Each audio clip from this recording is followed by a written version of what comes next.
For today's video is ipag-uusapan natin ngayong araw yung ating bagong microphone, ang ating external microphone na ginagamit. Pero ito yung pinaka quality na nakita ko sa mga review, sa mga vlog, the best microphone for motovlogging na budget meal.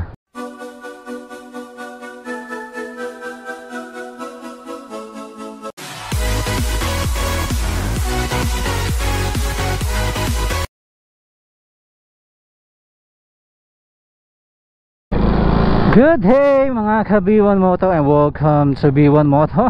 For today's video is ipag-uusapan natin ngayong araw yung ating bagong microphone, ang ating external microphone na ginagamit. So first time ko gamitin to habang nagmumotor ako, pero na-test ko na to nung nakaraan and nakita ko naman yung output niya, maganda naman. Pero ngayon araw is first time kong gamitin siya, nakamotor ako, na tumatakbo tayo. So tignan natin kung maganda ba siya. By the way, ang gamit ko palang microphone na pang motovlog is yung Racing Boy. Sa mga budget meal, ito yung pinakamurang, hindi naman sa pinakamura na masasabi ko, medyo expensive na rin siya compared to ibang brand or ibang microphone. Pero ito yung pinaka quality na nakita ko sa mga review, sa mga vlog. Ito yung mga gamit nila, usually yung mga nagmo-motovlog, kasi nga meron siyang wind cancellation. Binili ko siya ng mga 700 pesos. Ito yung ang GoPro na merong mic adapter. Actually mahal na nga siya ngayon, dati kasi is 350 lang siya nung time na, pero matagal na kasi yon. Pero nung nag-inquire uli ako is nasa 700 na siya. Pero kung sa magbe-base tayo sa review is quality naman siya. Compare mo dun sa mga, syempre yung mga ginagamit na nung bang mga motovlogger na talagang mahal, yung mga Purple Panda. May mga mic akong ginagamit noon. Actually yung mga ginagamit ko sa mga previous vlog ko is maganda rin naman yon. Samsung na headset lang yon, na earphone. Nilagyan ko lang yun na foam ng microphone, and then tinapat ko lang yung mismong mic niya sa bunganga ko, and goods naman, clear naman, okay naman yung positioning ko noon kasi nakatapat yun sa bunganga ko mismo dito sa helmet ko. Pero ngayon yung mic ko is nandito sa gilid ko, nasa cheeks ko, nakaipit dun sa may pad, at actually naka-clip siya kasi meron siyang clip, nakaipit siya ron, and nakalabas lang yung yung mismong microphone, and maganda naman yung quality niya. And kayo na humusga kung maganda yung quality niya habang nagmumotor, kasi first time ko talaga siyang gamitin ngayon. So maikli lang naman tong vlog natin, re-reviewin lang naman natin itong ating bagong mic, and titignan natin kung ito yung the best microphone for motovlogging na budget meal. Pero upon sa mga napanood ko sa review is maganda talaga siya, and syempre iba pa rin yung tayo ang maka-experience, tayo ang makasaksi nun. And itong audio natin, usually hindi naman ako nag-e-edit ng mga audio, hindi ako nag-equalizer, hindi ko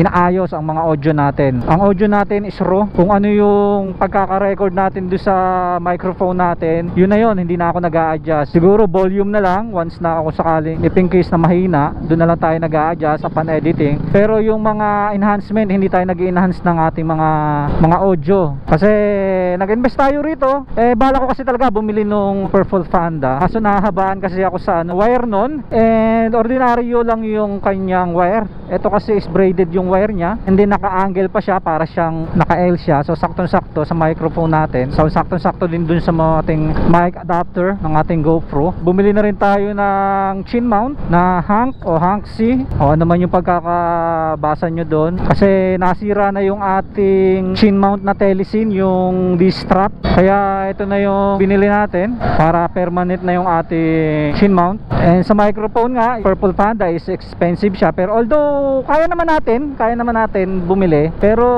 syempre sumubok muna tayo ng alternative na medyo budget meal, kasi yung quality naman ng Purple Panda, once na binili naman natin yun, hindi na tayo magkakamali ron. Marami na yun at subok na talaga yung Purple Panda na yun. And then nakita ko lang talaga tong Racing Boy na to, although matagal ko na talaga siya nakita, ngayon lang ako bumili dahil may mga ginagamit pa naman tayong microphone, and bumigay na kasi mga microphone natin. So try muna tayo dito sa ating Racing Boy. Matagal ko na naririnig to, kaya na kasali, kung hindi at least mura lang, di ba? Pero actually hindi siya mura, ha? Medyo mataas na talaga siya. Although sabi ko nga kanina is dati kasi yung presyo nito is nasa 350 lang, pero ngayon syempre tumaas na rin. Given naman na yun kasi ilang taon na rin naman. O, hindi naman to sponsored ni Racing Boy, binili ko to. Marami naman na nag-test na itong microphone microphone na to. So ayan, tumatakbo tayo ng 40. Open yung visor natin. May pumapasok na hangin dito sa ating helmet. Titignan natin kung meron tayo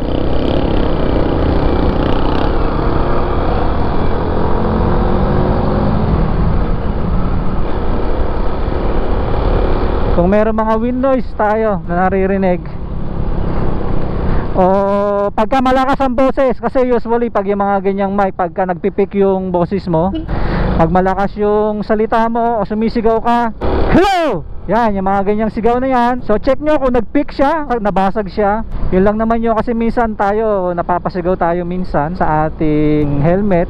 Yun yung mga problema ng mga dating mic na ginagamit ko. Pero yung Samsung, kung kayo nagsisimula, kung may Samsung kayo na original na earphone, pwede nyo gamitin yon. Tagal kong ginamit yon. Bumigay lang talaga, naputol na talaga yung wire nya, kaya nagpalit na tayo. Pero napakatagal kong gamit yon. Halos sa lahat ng vlog ko, yun ang ginamit ko, yung earphone na yon. Ngayon na lang tayo sumubok ng ibang mic kasi syempre, para mag-upgrade na rin tayo ng mic. Ang kailangan natin sa pagmo-motovlog, kailangan clear yung boses natin, and then syempre yung video and audio naman talaga kailangan natin dyan eh. Kailangan pag nagmo-motovlog ka, lalo na't ganyan, kailangan malinaw yung salita mo. Kaya nag-invest din tayo sa microphone. Kung hindi siya umayon sa atin, kung hindi natin siya nagustuhan, wala tayong magagawa kundi mag-upgrade ng mas mahal. Pero kampante naman ako na maganda tong mic na to. And itong ating mic is wala siyang dead cut. Meron lang siyang foam, na ordinaryong foam lang, na pag bumili ka kasama na yun doon. Bibili sana ako ng dead cut, sabi is 10 to 15% daw ang maliles dun sa wind noise. Pero hindi ko muna sinubukan bumili kasi titignan ko muna syempre yung pinaka raw nya. Kung sakaling maging okay, di doon na lang tayo. Ayoko naman kasi na baka mamaya pag naglagay tayo ng dead cut, yung surrounding sounds natin is hindi na natin ganong marinig. Puro boses ko na lang marinig nyo, hindi nyo marinig yung kalsada. Ayun, kung napanood nyo tong video na to, comment down below kayo kung na-experience nyo na ba to. Sa ngayon wala pa tayong idea kung anong magiging result netong vlog natin, itong audio natin ngayon, kasi first time ko talaga siya gamitin na nagmumotor. Dahil kabibili ko lang siya last week, mga siguro palagay natin mga 3 to 4 days ago, na nabili natin to.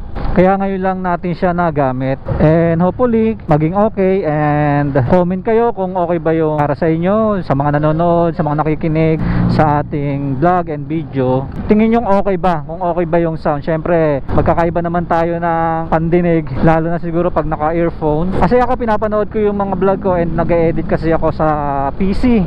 So lagi ako naka-earphone. Pwede mo nating sabihin o nagpipick siya o nag-distorted siya, yung mga usually na problema ng ating mga microphone na ginagamit. Ito, susunduin ko lang yung asawa ko, and then itinesting ko lang naman to. Susunduin ko lang dito sa Unitap sa Dasma. Parating na rin siya. Siguro hanggang dito na lang mga ka-B1 Moto. Maiksing vlog lang talaga to sa ating review. So hindi ko na pinakita yung unboxing natin dahil marami na naman itong makikita nyo at napanood ninyo. Gusto ko lang makita ninyo o marinig ninyo yung actual na audio natin, yung sounds natin. Hopefully na i-plug ko ng maayos ang ating mic para naman hindi maulit itong ating vlog. And always remember mga ka-B1 Moto, pray before you ride safe, God bless, B1 Moto out, bye.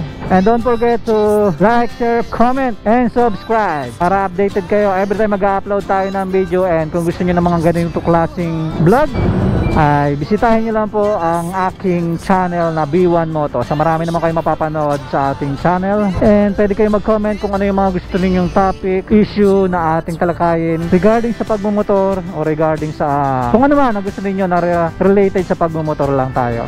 Okay mga ka-B1 Moto, hanggang dito na lang. B1 Moto out.